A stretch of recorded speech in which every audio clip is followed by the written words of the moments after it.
Hello again, Lady Rose here, and I'm here today to talk to you about the scary cards of tarot.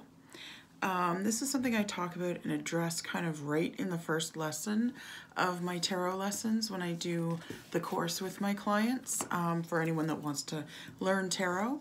I do have course booklets. I'm using one today. It's about the scary cards, and it's in lesson 1, Discovering the Magic of Tarot. And I have 9 booklets altogether, and they are available for sale should you want to purchase those. But I do like to address the scary cards because those are the cards that people remember.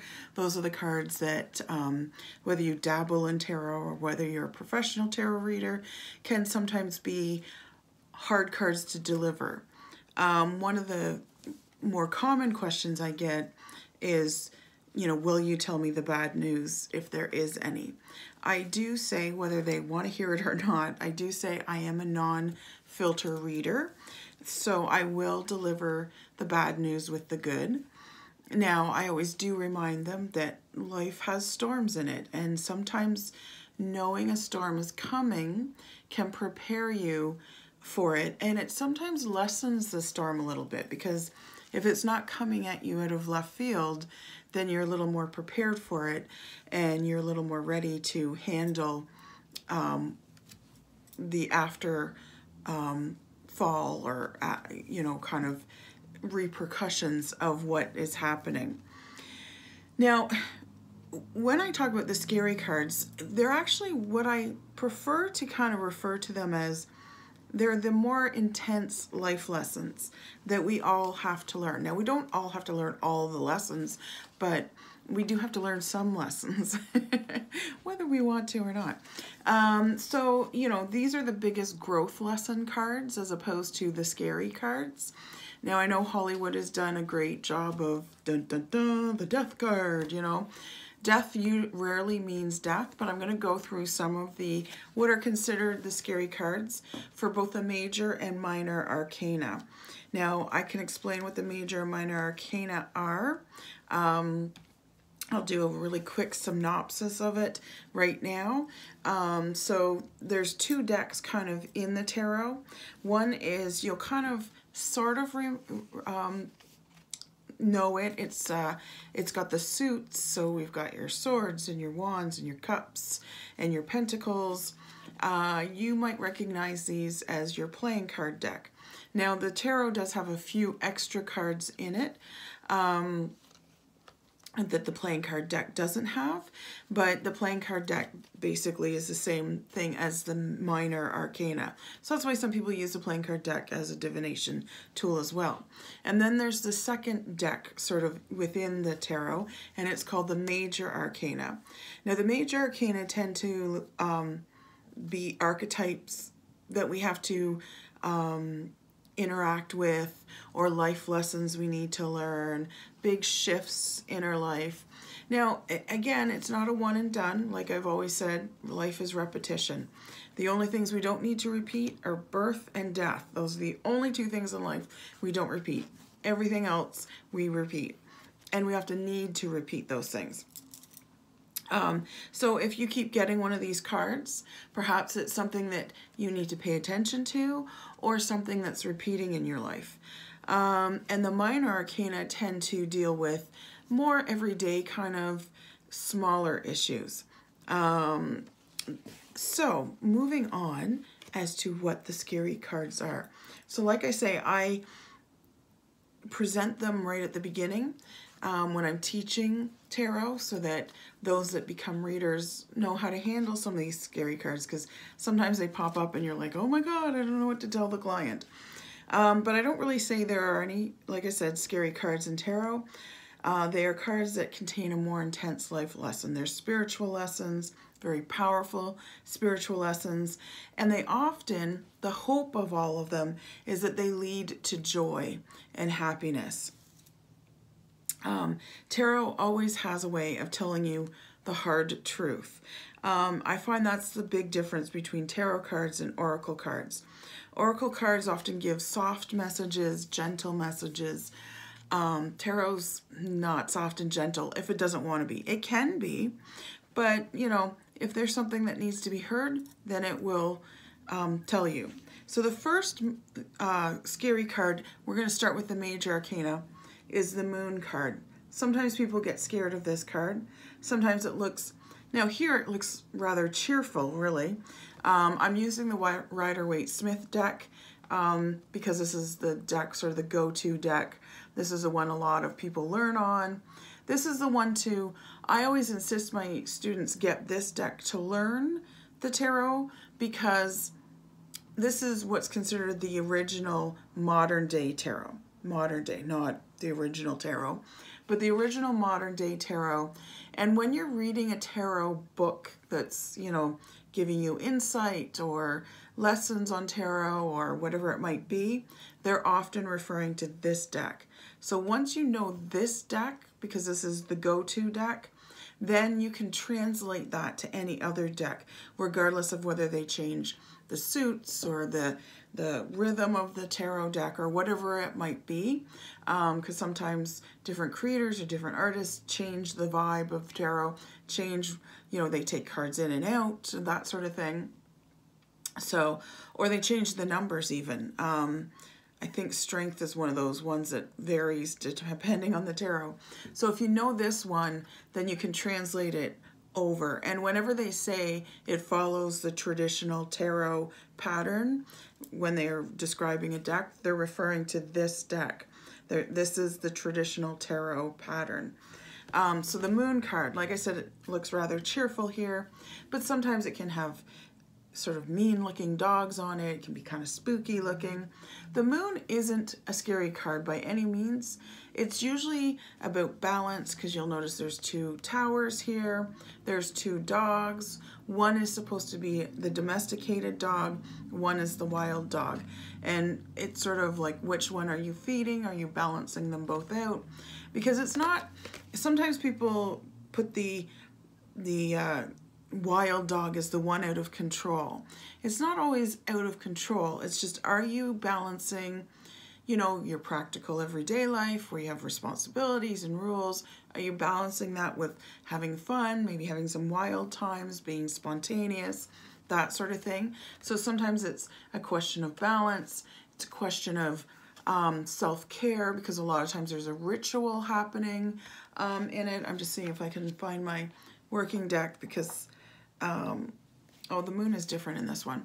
But anyways, so sometimes it can be about, you know, balancing and taking care of yourself, you know, doing that ritual, making the mundane ritual. That can be what the Moon is about. And Moon is often about big spiritual lessons coming up. We have the crab crawling out of the water. You'll almost always see that. You'll always see like two pillars, two dogs, and this crab lobster thingy crawling out of the waters. This represents sort of us coming out of the water, the advancement spiritually speaking. The crab is supposed to be a spiritual animal, and it kind of gives us insight into, you know, we're about to level up, as I call it, spiritually speaking. So that's the Moon. That's the first scary card. Not that scary, right? Okay. So the next scary card that comes up sometimes is Judgment. So I talked a little bit about this card in my Angels of Tarot, because this is Gabriel, the angel Gabriel, trumpeting the dead into heaven. So Judgment is scary for a couple of reasons. One, we're seeing coffins and dead people rising, and sometimes that's a little more graphic on some decks, sometimes it's not, but either way, sometimes it's a little spooky for some people. The angel isn't always as prevalent as it is in this one. You know there's an angel there. And Judgment. The word Judgment is actually the really scary part of this card for a lot of people, because when I pull this card, sometimes people back up and go, whoa, Judgment, oh dear, because they think they're being judged. But what I remind them is that this is Angel Gabriel. He's come down, and yes, it's Judgment Day, and we usually have kind of an apocalyptic view of Judgment Day.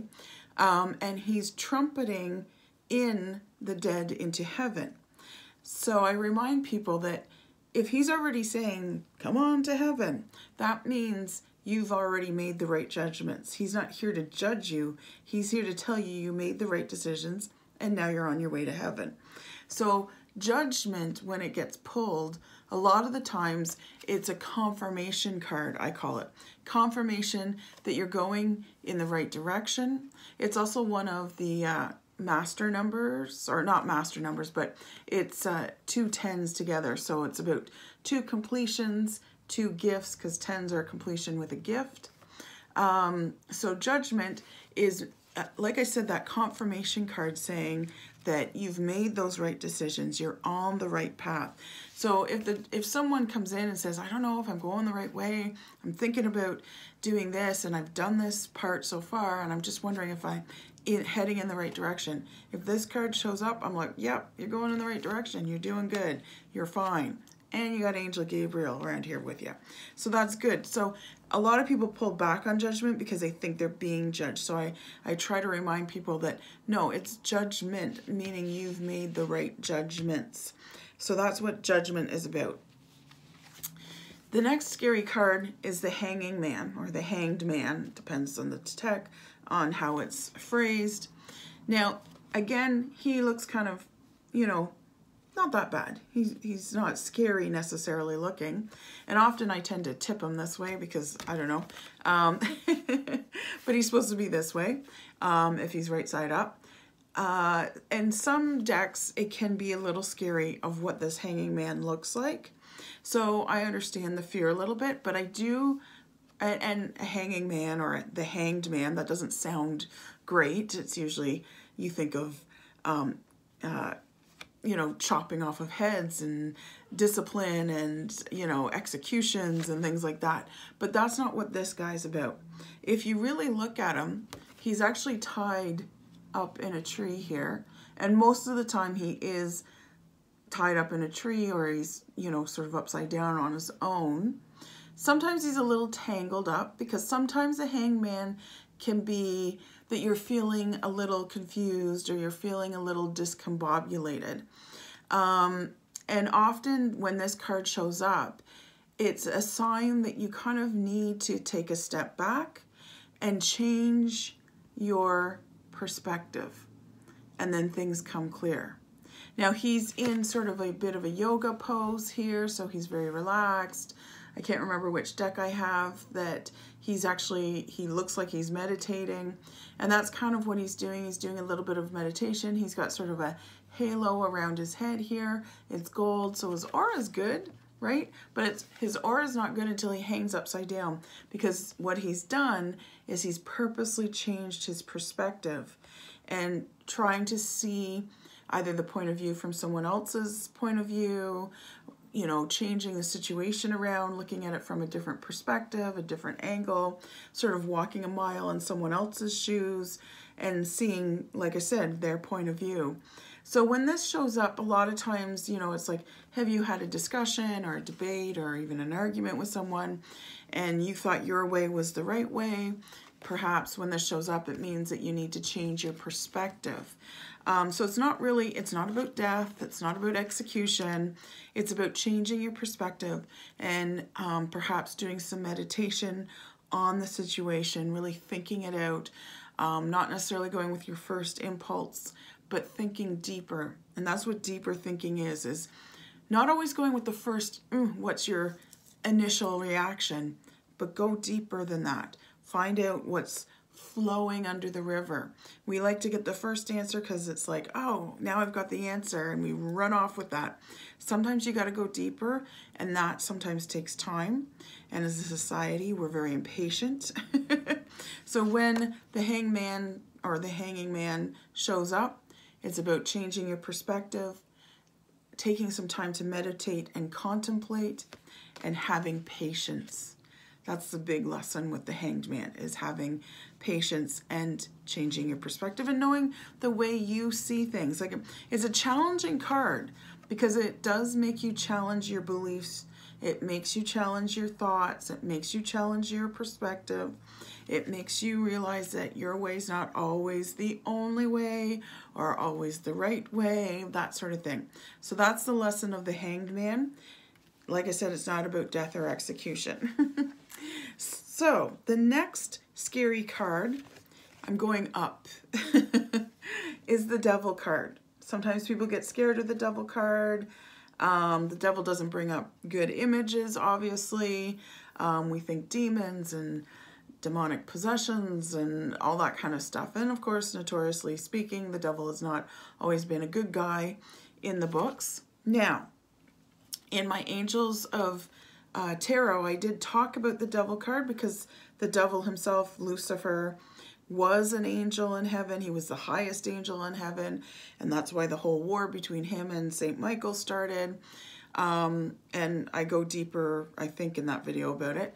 But he got thrown out of heaven by Saint Michael because the angels had a chance of choice, and Saint Michael and a bunch of angels sided with him, and some angels sided with Lucifer. Lucifer ended up getting thrown out of heaven. Now, the other thing, too, is this is an angel card, not only because Lucifer was once an angel, but the Archangel Uriel actually guards the Devil card because she holds the key to the end of the world. And this is when he's kind of let loose, is at the end of the world, end of time, that sort of thing. So a lot of people kind of get scared when this card shows up. You'll notice, and I talk about this in Angels of Tarot as well, that there's a male and female here. They represent Adam and Eve, sort of every man and every woman kind of thing. They are in the Lovers card as well. They're not chained up here. In the Lovers card, they are chained in the Devil's card. So the Devil card, when it shows up, it doesn't mean, you know, evil's coming into your life, or, you know, there's some demonic possession in your future or anything like that. A lot of the times what the Devil card sort of represents is your attachments, unnecessary attachments to material goods. A lot of times material goods, because it is the devil and he's all about possession of material goods, you know, riches, that sort of thing. Not that being rich is a demonic thing, but, you know, in the Bible, it's like a rich man has, you know, less chance of a camel going through the eye of a needle or something like that. I can't remember the whole quote, but anyways, that's sort of, you know, why we associate rich and the devil. But it is about our material attachments. What are we attached to that's holding us back, perhaps? But it can also be, what are we attached to in our thoughts, in our beliefs? Have we challenged those beliefs? And I don't mean our religious beliefs. I mean, you know, I'm just talking about our everyday beliefs. Like, I believe that guy is not a good guy, or I believe my friend is, you know, very sexist because of the things they've said, blah, blah, blah. And maybe, you know, you need to challenge that because maybe you've caught them on a bad day, or you just, you know, or they haven't put their best face forward for you, or whatever it might be. It's about judgments that you've placed on people, and therefore you've developed a belief about that person, or about a group of people, or about certain kinds of people. Like, everybody that wears red hats are all mean people. You know, like, maybe that's a belief you've developed and you've not realized that, and therefore you immediately shut out people with red hats on. And that's sort of the attachment that we talk about. It's an attachment to a belief, to a perspective, to a thought, to a way of being, a way of doing, to material goods, everything like that. So when this card shows up, it's often an examination of attachments that you might have.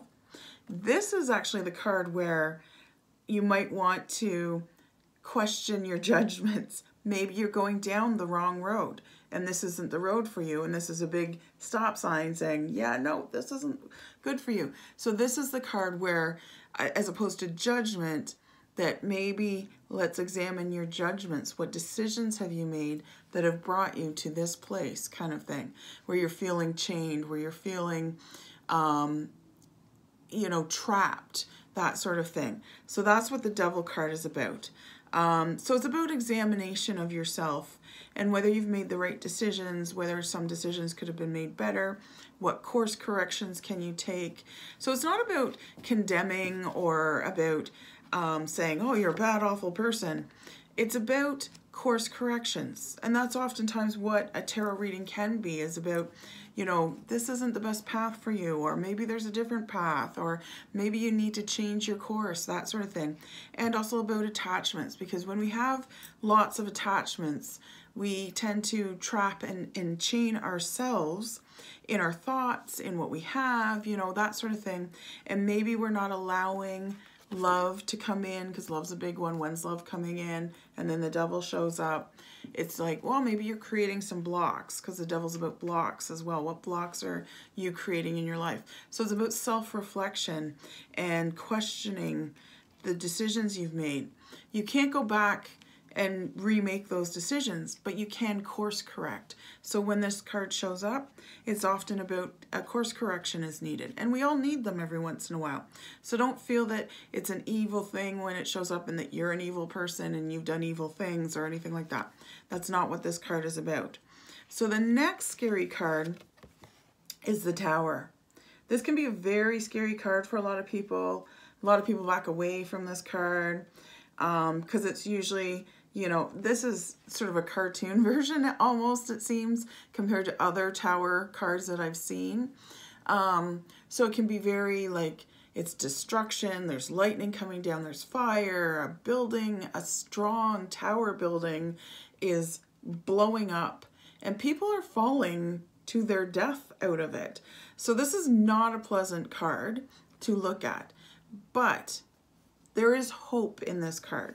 So this card, for instance, I use the example of, it could mean that you're going to lose your job, depending on what's before and after this card, right? So it could be you're losing your job, so it hits you hard, it rocks you.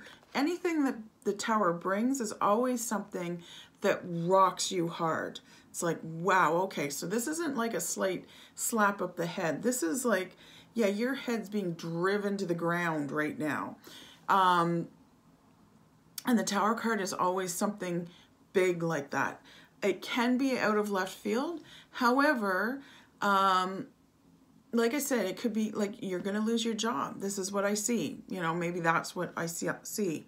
But it brings hope because it's a job you didn't like anyways. You weren't really enjoying it. It was kind of killing your soul. And now you lose it. Yes, you're unstable for a little while because, you know, you've lost your way of, you know, earning your keep or providing for your family or whatever. You've lost the paycheck, but it actually brings room for a new job that you're actually really enjoying. So often when the Tower card shows up, it means a big storm in life is coming. Absolutely. But I remind clients all the time when they get this card that there are storms in life. There are things you're going to have to lose. One client I was talking about the death of a parent, in particular, death of a mother. And it's hard to lose your mom. It's very hard to lose your mom. That's what I call one of the big deaths, right? Like losing your parents, losing a spouse, losing a sibling, losing a child. I call the big one because that's not good ever, ever, ever. But she was really hung up on losing her mom, which we get. I totally understand that. I've lost my mother. It was a heart-wrenching time. It was very difficult. There are still moments in my life when I think, gosh, I wish Mom was here, that I could, you know, ask her this or tell her that or share this moment with her. But I reminded her that as children, as her child, I'm glad that I got to bury my mother because I would hate for it to be the other way around. I would never have wanted my mother to bury me. My children, I hope, will bury me because I don't want to bury my children. So when you lose a parent, it is a big death. And it is one of the bigger ones you're going to go through. But as a child, that's sort of your obligation to bury your parents. And honestly, when you really think about it, that's the way you want it to be. That's the natural order of things, that you should bury your parent as opposed to the other way around. And when she heard it put in that way, she was like, oh, okay, yeah, because it'd been a long time since her mom had died. It was not a fresh thing, but she just felt she couldn't move past it. So I was helping her move past it. And, you know, I reminded her, you're never going to get over that death. Like that's why I call it one of the big deaths, because it's not a death you're going to get over. Like I said, my mom, it's about 10 years since my mother passed, but I think about her often. I, you know, have moments in my life when I wish she was still here, you know, that I could ask her that question or get that advice or share that moment or tell her something fun or exciting that happened in my life. But I know I'll see her again, just not right now until I'm done in this plane. So that's okay. So the Tower card brings big news, sort of like that. It doesn't mean death every time you get the Tower card, but it's kind of big, you know, shocking news, sometimes out of left field. However, when you get the Tower card, you know it's coming, so you can kind of prepare for it a little bit. So it's kind of a gift from the tarot in a way, because it's warning you that something is coming. Now, I got the tarot card a lot right before I was diagnosed with cancer. Now, I'm okay now. Well, that's a loaded question, but or that's a loaded statement. I mean, I'm not, you know, back to where I was, but I don't have cancer, so that's good. But I got this card, you know, a few times before I was diagnosed. So, you know, to me, the Tower card was a beautiful card once I went through it, because getting cancer was one of the best things that happened to me, because it shook me out of the place that I was going and was in. And I was going down a very dark, jaded, judgmental road, and I didn't like who I was becoming, and cancer shook me out of that place hard. The universe slapped me hard, which was fine. I needed the slap. But the beauty of the Tower card is it's kind of like the forest that burns to the ground. And every once in a while you need to burn everything and purge, and in order for new growth to happen, in order for a shift to happen. Because in any Tower card that you see in any deck, the top is always being knocked off. The foundation is solid. So that's the beauty. This too shall pass. And when you get the Tower card, you will be able to get through this. You will get through this. This storm might be big. It might be strong. It might be scary. It might even be very hurtful. But this too shall pass. That's the mantra of the Tower card. It's also it's nicknamed the Phoenix card, because it's the phoenix that rises from the ashes. And the phoenix is very cool. It has to burn down, and then it gets to live for another 1,000 years when it rises from the ashes. So, you know, that's okay too. 1,000 years, not bad.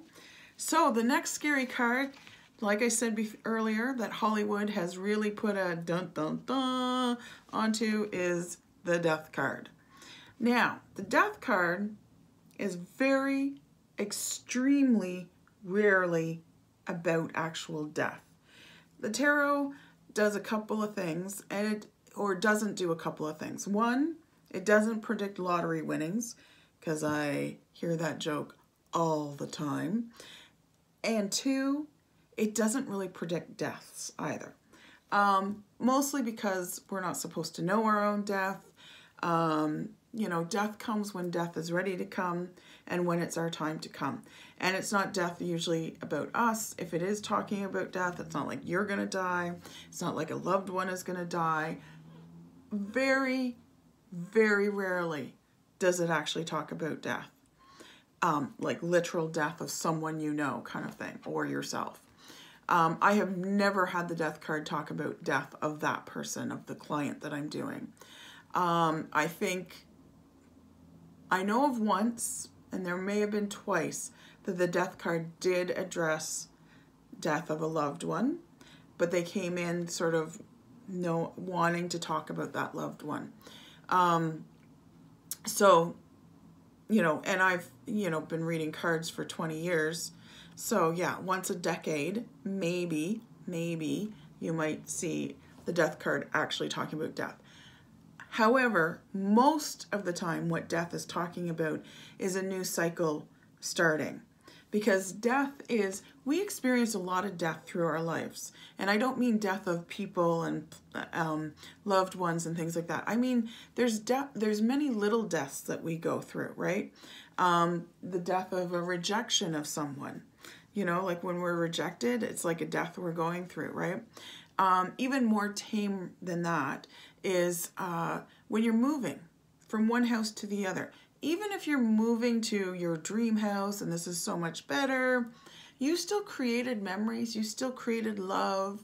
This house, this old, smaller house maybe, you know, still housed you and kept the rain off of you and kept you warm and kept food in the cupboards for you and all that kind of stuff. So even if you're moving, like I said, to your dream home, you still, you know, mourn the death of the old home. And there's always, like, you know, when you change jobs, you mourn the death of the old, or even if you don't mourn it, it's still the death of the old job and you're moving into a new job, new schools, anything like that. There's lots of little deaths that we go through in our lives. I mean, who here has had like a favorite cup or plate broken? You mourn the death of that mug. You know, it's like, that was my favorite mug. That was the best mug for tea.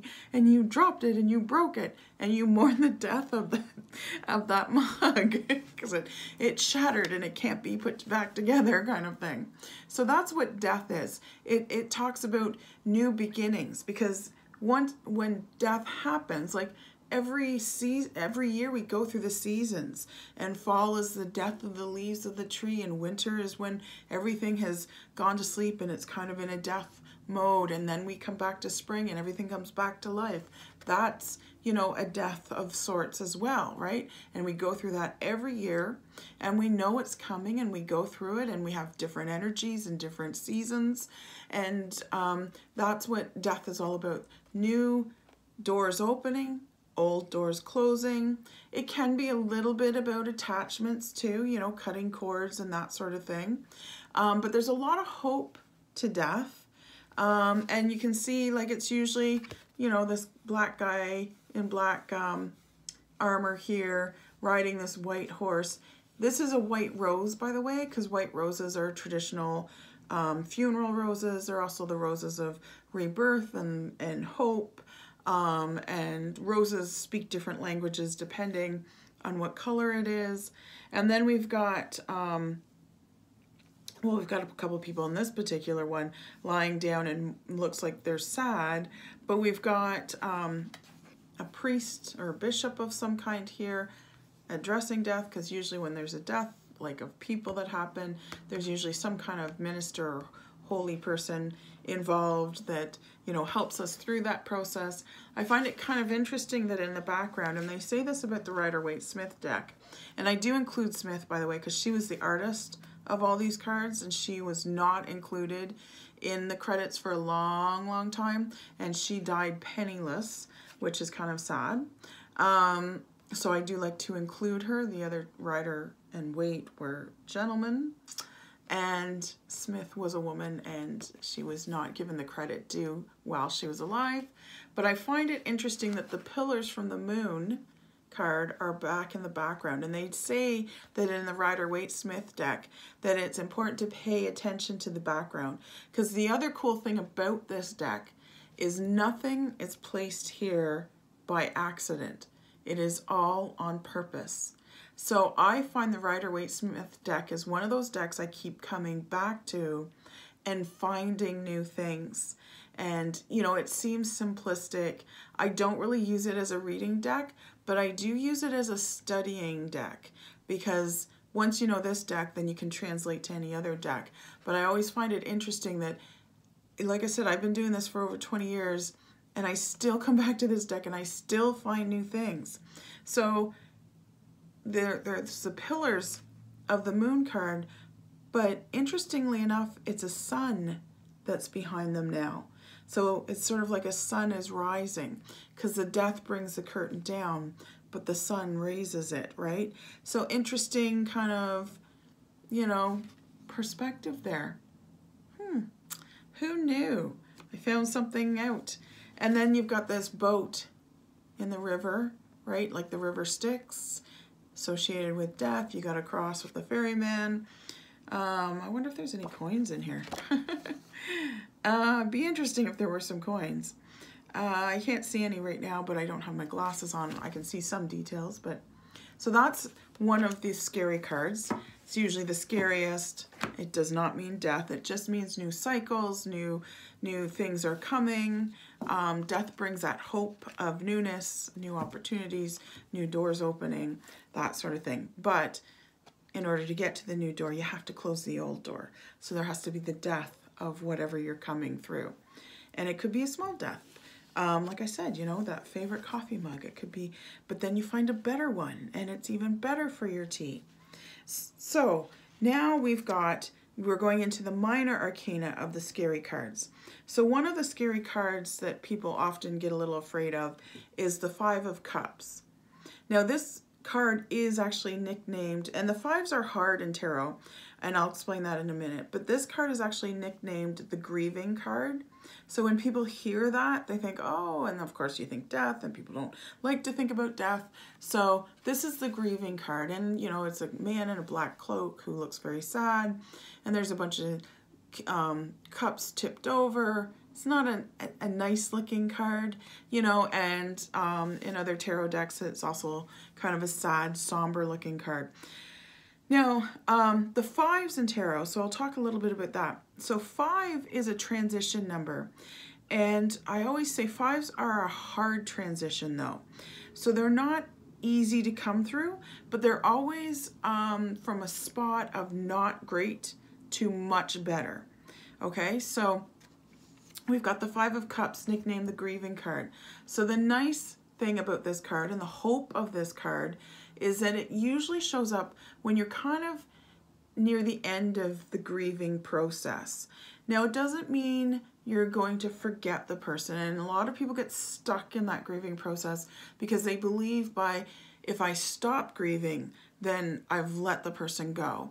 You can still remember the person and get yourself through the grieving process. Now, grieving is something everybody does on their own time, but again, you need to, sometimes when this shows up, it's time to kind of examine, am I stuck in this process or am I going through this process? And a reminder that you're near the end, so there's hope, there's light at the end of the tunnel. Things won't seem so hard, you know, like, yes, I lost my mother. It was very hard. The first 2 or 3 years, absolutely. The first year, of course, was the worst, but 2 or 3 years out, it was still really hard. And I was still reaching for the phone and thinking, oh, I'll call mom. And it's like, oh yeah, I can't call mom. And so I thought, you know, is this ever going to get over? Am I ever going to get through this, or am I always going to feel this way? And now, you know, 10 years out, there are moments I still miss her. There are moments that I think about her, but I can talk about her without crying. I mean, I still cry once in a while. Of course, I miss my mom. You're always going to miss your mom. Just putting that out there right now. And appreciate your mom while you have her, because it's amazing how things will change. And I know I had problems with my mom. Trust me, I had issues with my mom. Everybody has issues. I had big issues. I won't go into that. But nevertheless, I still miss her. So that's the grieving card, and that's the Five of Cups. That's sometimes a little bit of a scary card. It can sometimes be a scarier card for the reader because they're having to say, oh, have you been going through some grieving, and bringing up maybe uncomfortable emotions. But I always say, if you're feeling uncomfortable with an emotion that's coming through and your client starts to cry and it's uncomfortable, you know, just always have a box of Kleenexes. Gently ask if they want to talk about it more, because it's coming up for a reason. Either they need to express something or they need to work through something, and your job is to bring light to the darkness that they maybe have been avoiding. Maybe they've been avoiding the next step in grieving or talking about it, or they haven't had anybody to talk to about it, or maybe they're feeling stuck or whatever it might be. you're bringing light to darkness that they maybe are experiencing or maybe are trying to avoid as opposed to resolve, or manage, kind of thing. So don't get uncomfortable yourself. I know I did that when I first started reading. I'd be like, oh, this is really uncomfortable. They're starting to cry. Okay, we're going to skip over to the next card. Oh, look, it's a pretty pot of flowers, kind of thing. It's like I'd do anything to avoid. Okay, we're not going to go back to that card. We're not going to refer to that card. In fact, let's just flip that card over so we can't see it. I started to avoid as well because I didn't want to get into those difficult emotions. And really, you don't have to do anything. Sometimes you just have to sit and listen. That's the biggest job as a reader, is to sit and listen. Is there something you want to talk about? Is there something that's bothering you? And a lot of times people will just in talking it out and soundboarding off of someone and being that, your job as the reader is to be that compassionate witness to whatever it is they're going through, whatever process they need to deal with, whatever stage they're going through. You're there to just witness it. You don't always have to fix everything. A lot of people go into tarot reading thinking they're going to be fixing stuff. You're not always called on to fix stuff. Sometimes you're just called on to listen and to offer empathy. Be the shoulder for them to cry on. Not that, you're a pity party every time a client comes in. That's not your job either. But there is things that sometimes come up in tarot that they wouldn't talk about with their best friend.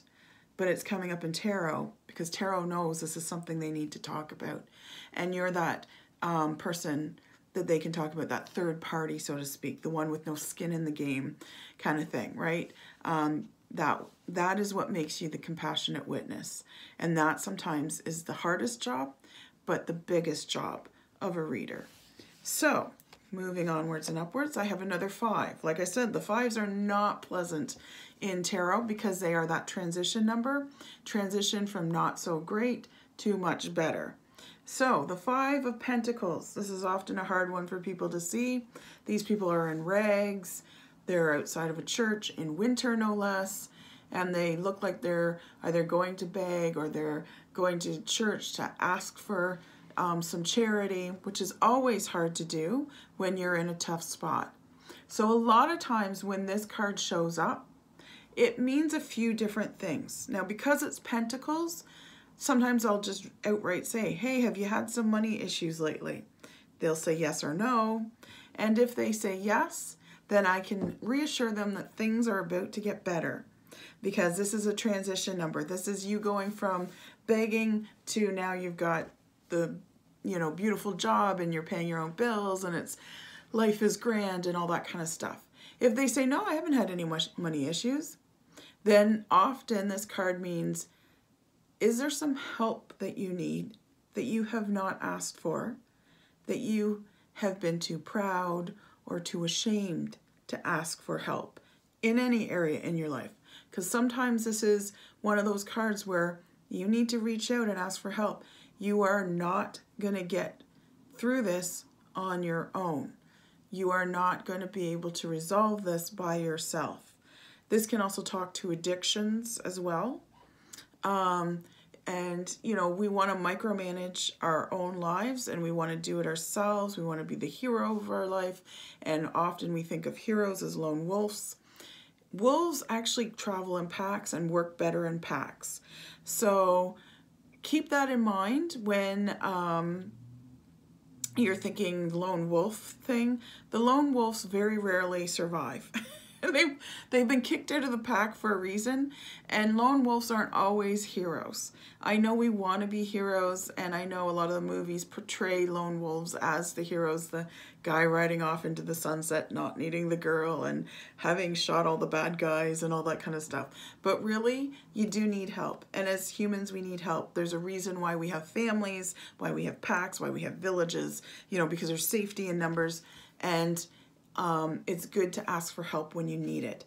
It's also very humbling, and it means that you have some humility, that you're not too proud.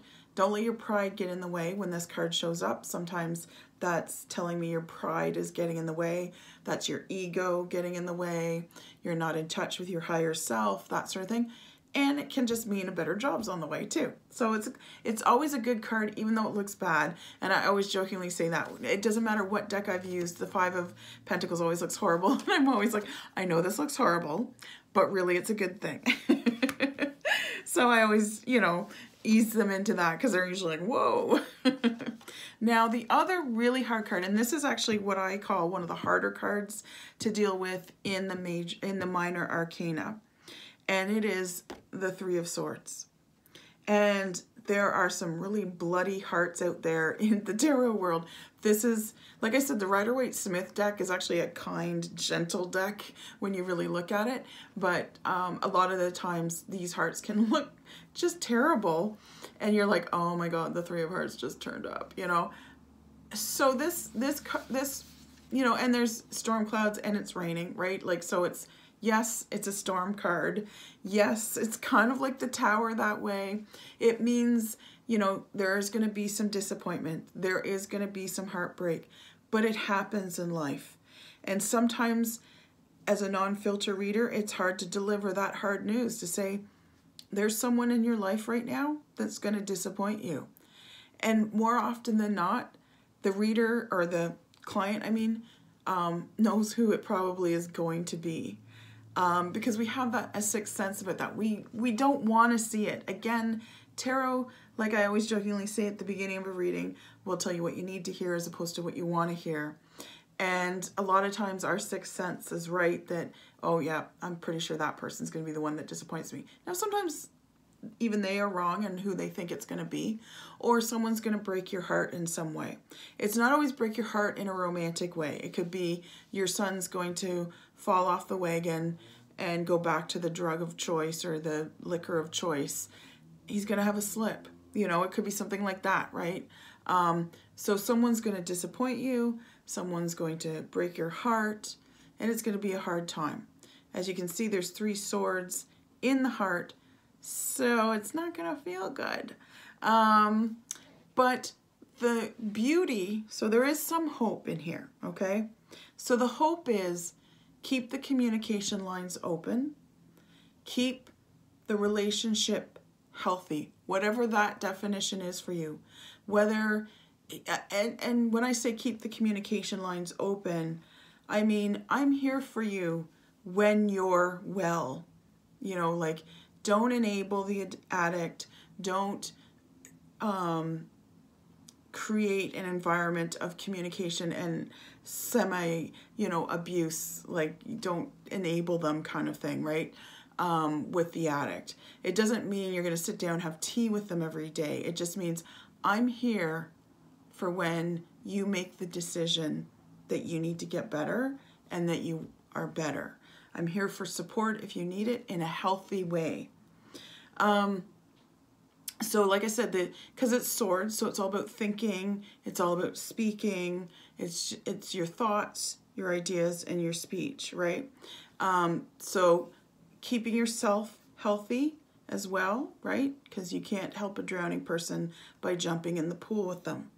You can stand at the edge and offer them a lifesaver. And I don't mean the candy. I mean the actual floaty thing. And you can tow them in. But you cannot get into the pool with them. And that's what the addict often wants you to do. They want you to get in the pool with them. But then you end up drowning too, right? So the beauty of this card, like I said, is, you know, think it through clearly. Get support, get help, guard yourself so that you aren't stabbed in the heart like this. This can sometimes be an upcoming thing. It might not have happened yet. So when you know this disappointment is coming, whatever it might be, it's not always addiction, of course. But that is one of the things it could be. You know, that's often what I've received lately. But it's not always that. But the nice thing is it's a 3. So there's 3 swords in this heart, yes. But 3 is a beautiful number. It's a magical number. And 3 is what I call the inspired action number. It's when the initiation or the initiative step is taken towards whatever your goal, your healing, whatever it might be. So when this card shows up, let's take the addict because it's a easy sort of example. That when this shows up, let's say it's a mother who has a son or a daughter who's addicted, and you know they've gone through this pattern of they fall off and they get back on, la la la. Well, this time round, you're going to take the action that you need to take to protect yourself. So you're not enabling your son or daughter. You're not jumping back into the pool with them. You're making the wise decisions. You're making the smart decisions of protecting yourself and yet still supporting them, because this shouldn't destroy you as well as them, kind of thing. So that's what threes are, because one is about the thought, the initial idea, the seed of, okay, I need to do this, or I need to reach this goal, or I need to go down this path, or whatever. Two is sort of the planning stage and making the decision to do it. One is just the thought, not the decision yet. Two is about making that choice and sort of a planning stage as well. Like, I choose to do this, so I'm going to go step A, step B. Three is when you make the first step, the real first step towards your goal, towards your new life, towards your new boundaries, that sort of thing. So that's the hope of this card. Even though it's hard to deliver the news of that card because it's very, really good. So that's the hope of that card. Now the other kind of scary card, you'll notice there's two swords that come up. So it's 10 of swords. Now I'm going to go through a little bit of the sword suit, because the swords are scary for the most part. They're very serious. They're air, but they're not always breezy, you know, like, I mean, yes, this Ace of Swords looks great, but then you've got this Two of Swords and the woman's blindfolded. She's got swords up in an aggressive, maybe defensive way. God knows if she's going to swing them down, you know, she's blindfolded, she can't see anything. Then we've got this guy who's made an effigy of himself in a grave, you know, a coffin. This is his coffin. There's history behind that in the medieval times, and there's swords involved there. It doesn't always look great. Then we've got, you know, this is the Five of Swords. Again, fives are not great. And you've got, you know, it's sort of a victory card, but he's, you know, had to make some sacrifices. Some of these Fives of Swords don't look pretty in other decks. We've got this one. It's not looking great.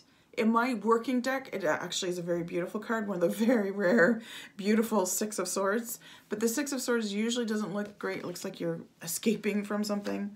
Then we've got the Seven of Swords. The Seven of Swords is about swords being stolen or taken from you. We've got this Eight of Swords, which is never great looking. You know, it's usually she's bound in some way and she's blindfolded. She's surrounded by swords. It's never great looking. The Nine of Swords. Sleepless nights, you're worried, you're crying, you got swords in your head. The Page of Swords is a little bit breezy, so we're going breezy there. The Knight of Swords, yes, he's charging forward, that's great, he looks strong, he's a bit breezy. Then we get into the King of Swords and the Queen of Swords, both very serious kings and queens, by the way. You know, not to be messed with. Their swords are up in a more aggressive fashion. But swords are about your thoughts. Swords cover a lot of areas. So they cover communication overall. So your thoughts, words, and ideas, because those are all forms of communication.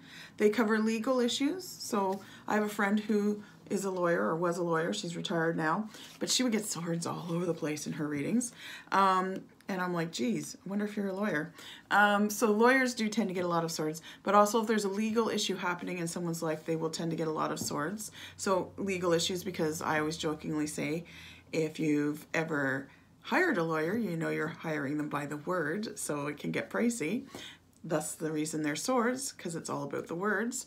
And swords can also talk about education, which is also a very serious thing. So it's about greater knowledge, higher knowledge, increasing of knowledge. But why it covers education is because when you're learning, you learn through books for the most part. You're reading, you're listening to lectures of teachers like you are right now.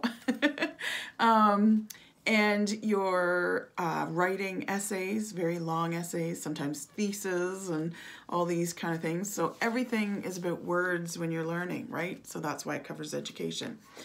So the last scary card is the 10 of Swords. So this looks scary because there's usually 10 swords in someone's back and they're lying down. And, you know, the sky's usually black or it's a darker looking card. And that's not fun, right?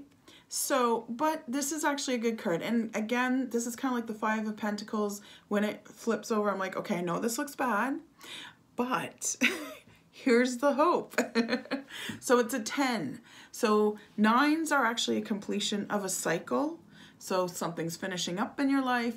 And sometimes when I say it's the end of a cycle, I'll stop saying end. I've started saying completion, because when I say it's the end of a cycle, people are like, oh, what's ending in my life? You know, no, it's a completion. So it's not like an end, like something's being cut out of your life or something's ending. It's a completion of a cycle. 9s are that completion.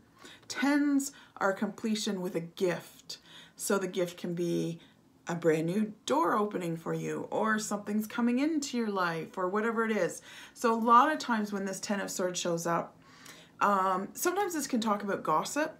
So the 10 of Swords sometimes talk about gossip because, you know, you're being stabbed in the back, people are talking about you, people are misrepresenting you, people are lying about you. So the nice thing about this card is that all that is going to end. Either you've come out of the spotlight and people just don't care, or people are realizing the truth about you. Now, hopefully it's people are realizing the truth, that, you know, you weren't all these horrible things that people were saying about you or whatever. But it does mean that something's coming to a completion for you. It's not always a gossip thing, but sometimes it is. And you've got this red robe on you. Now, like I said, nothing's put here, you know, accidentally. So red often in the occult world is kind of like a black belt in the karate or martial art world. It means you've gained some knowledge. So through this whole process, you've gained some knowledge or learned a life lesson. It's been a difficult one. It's been a hard and painful one, but you've learned it. And that is part of your gift. It's not always the whole thing. Great, I've learned a lesson. But that is part, because it puts you in a better place, so it opens you up for other things to flow in a better way, whether it's empathy or whether it's a changing of a judgment that you had, or sometimes it's an opportunity coming in because of everything that has happened for you. So know that this guy's not, I know he looks dead, but he's not. All those swords are going to lift out of his back, and he's going to be okay. And that cycle's going to end. That's pain. It's usually a painful cycle someone's coming out of that, that's, you know, have this card flip over. So try to be empathetic that someone's going through a painful session or a painful time, and they're, you know, secretly, even if they haven't asked the question, again, tarot tells you what you need to hear as opposed to what you want to hear. Even if they haven't asked the question, they often secretly, you know, have been going through a very painful, maybe embarrassing, shameful time, and it will be a relief for them to hear that it is over. So that's some of the scary cards, as some people call them, in tarot. So hopefully this has helped you sort of address some of those cards when they flip up for your own readings or for readings that you do for other people, knowing that it's not really that they're scary. It's that everybody has to go through some pain in life. We all have painful moments. And this is a way of you being able to empathize with your clients that there's been some painful times in their life. And it's a way for you to bring hope both to yourself or to your client, whoever you might be reading, that things are about to change. But you need to address this pain first. You need to validate it. You need to allow it to be. You need to sit in it perhaps for a moment or two. And then you need to move on and go into happier times and allow the healing to start to happen. So like I said, I hope that helped. If you need to reach me or if you have any questions, please comment below, or you can find me on Facebook at Goddess Garage Tarot Parlor. You can find me on Twitter at Goddess Garage. I'm Lady Rose, and I'm so glad you could join me. Thank you so much. Bye.